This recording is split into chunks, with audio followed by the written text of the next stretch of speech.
En el convulso universo del siglo XVII, la violencia está integrada en la vida diaria de la gente, de forma tal que nacer, vivir y morir era un verdadero valle de lágrimas.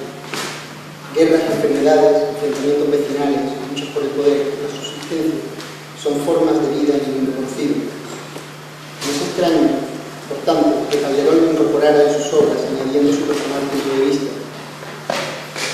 Con violencia comienza la vida de sueño cuando Rosaura exhorta su famoso discurso violento, o descubriendo la crueldad que ejerce Basilio sobre su mundo. En el médico de su honra es la mano ensangrentada la que señala el lugar del crimen. Pero en estas obras la violencia es resultado de una visión sesgada de la verdad, de un único punto de vista, generado bien por miedo, en el caso de Basilio, bien por celos, como sucede con Don Miguel. En ella la violencia física, precedida por la confrontación de ideas, es el elemento detonador de los acontecimientos. Sin embargo, no es la violencia física el único tipo que se manifiesta en las obras de Calderón, ni esta tiene su origen en un solo concepto. Todas las violencias caben en su temática. La violencia requiere siempre dos partes en conflicto, y la obra de Copacabana aglutina diversos tipos de enfrentamientos, productos fundamentalmente del encuentro entre dos culturas, la india y la española, y dos formas de entender el mundo, con dos dioses, dos líderes, dos lenguajes, dos pueblos. Aunque Calderón no pretende hacer una reflexión sobre la violencia, esta toma posesión de toda la acción, evitando cualquier decisión que no venga motivada o dirigida hacia ella. Magistralmente nos muestra en la primera jornada una enorme variedad de causas que originan la violencia, incluyendo intereses culturales como la difusión del cristianismo, personales representados en la figura de Huáscar, que debe matar a las sacerdotisas para asegurar su sucesión, la diferencia de códigos culturales y el despecho emocional representado en el odio de Huáscar a Yupanqui. Los distintos enfrentamientos generan diversas oleadas de violencia que se concentran al principio de la obra para, poco a poco, diluyéndose hasta la exposición del conflicto final. En la primera jornada realiza la exposición de los diferentes tipos de violencia, sus orígenes y la evolución de los conflictos.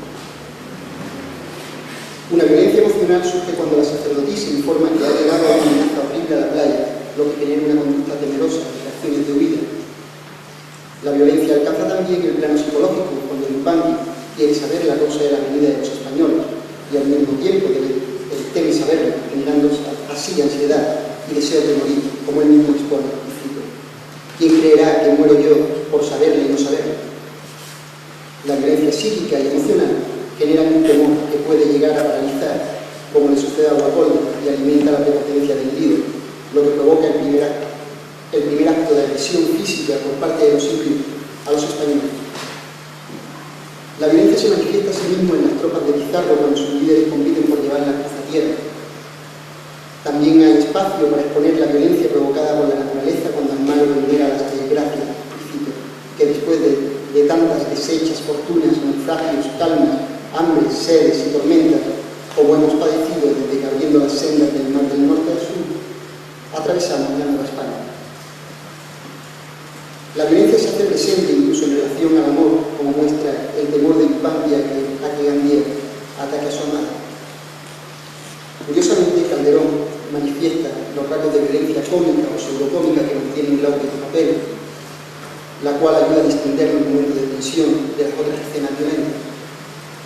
Por último, la violencia se manifiesta, sobre todo, como consecuencia de la incomunicación entre índios y españoles. En esta ponencia analizaré con detenimiento este último aspecto de la violencia generada por las diferencias culturales. Para ello destacaré la trascendencia del lenguaje y las diferentes corrientes de pensamiento en conflicto que subyacen en todos los acontecimientos de la obra. Es importante destacar que todas estas formas de violencia específicas derivan o se canalizan en la explosión de violencia física directa que desencadena la guerra de la segunda jornada. La guerra, como asegura Foucault en Sociedad y Comas Manifando, se produce como consecuencia del temor al otro, de sus valores, de manera que mediante la guerra el enemigo es asimilado al cuerpo social del vencedor, lo que evita su influencia. Esto es exactamente lo que sucede al principio de la tercera jornada, 30 años después de la guerra entre ambos reinos.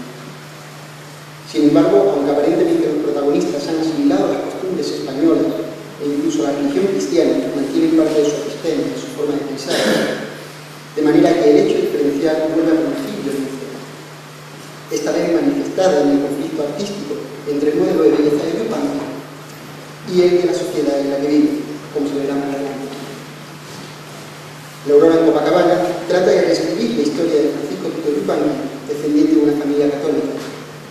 Según la leyenda, una noche se le apareció una mujer que cargaba entre sus brazos a los recién nacidos, y desde aquel momento supo que tenía que hacer una imagen de aquella visión. De manera que trabajó en su estatua, y cuando la terminó, el párroco de la capilla la colocó junto a otras figuras procedentes de Europa. Sin embargo, poco tiempo después, Antonio Montoro, el nuevo párroco, ordenó que se retirara la figura. Tito Yupanqui, tras este revés, intentó hacer una imagen que fuera digna de estar en el altar mayor y, aconsejado por los frailes agustinos, viajó al Potosí para aprender a esculpir. Tras años de trabajo y varios intentos fallidos, el obispo adoró su imagen, volviendo a Copacabana con la imagen terminada en 1584. Calderón construye toda su narrativa alrededor de esta historia y nos cuenta a través de la agitada acción de varios milagros, en parte representados, en parte narrados, desde la llegada de los españoles al Perú hasta la terminación de la imagen de la Virgen de Copacabana. Todo ello sin importarle anacronismos e invenciones colaboradas al buen fin de la historia. De manera que en esta comedia hace que Francisco Tito Yupanqui viva en tiempos del incanato y se ha convertido al catolicismo a través de la visión de la Virgen y salvará su vida y la de su mujer.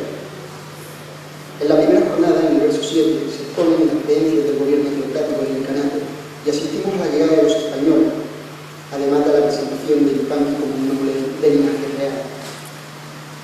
Más adelante se incorpora a la obra el personaje alegórico de Idolatría, quien por primera vez, como si de una autosacramental se tratara, demoniza a los incas, desaprobando la creencia en el origen divino del rey Inca Huáscar, y reincorpora a la vida incaica el sacrificio humano, convenciendo a Huáscar para que sacrifique a la sacerdotisa Guacolda, ofreciéndosela al dios Sol. El sacrificio de Guacolda es lo único que puede parar la conquista de los españoles en un idolatría. De nuevo se produce la llamada a la violencia, esta vez como justificación de la inoperancia del poder. Es necesario hacer ofrendas al dios Sol para que ayude a los incas ante la inminente amenaza. Esta ofrenda promete evitar una oleada violenta de muerte, de manera que el sacrificio humano funciona como recurso para salvar a la comunidad, o si se quiere decir de otra forma, la violencia usada como chantaje para evitar más violencia. Los incas entienden este acto de reciprocidad y solidariamente están dispuestos a realizar el sacrificio de forma voluntaria. Así dice una dama: si los sacrificios son el mejor luego, a ellos vamos. Sin embargo, esta finalidad es un engaño de idolatría. El sacrificio solo sirve para perpetuar la sucesión humana. Al no producirse este sacrificio, y para que se cumpla la amenaza, Huáscar genera una oleada de violencia que derivará en la guerra durante la Segunda Jornada. Como afirma Catherine March para Calderón, el objetivo es descalificar las bases sobre las que se asienta el incanato, socavando de este modo esa sociedad y justificando la sustitución cristiana. Las bases a las que alude March son sin duda el culto al sol y los sacrificios humanos. Esta primera ruptura de las costumbres indígenas provoca en los aborígenes una violencia estructural que ataca lo más profundo de sus creencias histórico-religiosas, sobre las que se basa toda una cultura y su poder manifiesto. Esta primera jornada presenta además otro tipo de violencia, una violencia contracultural, consecuencia del choque de civilizaciones distintas con diferentes referentes, que no se conocen como igual. Ezra Heming observa acertadamente que Calderón no resuelve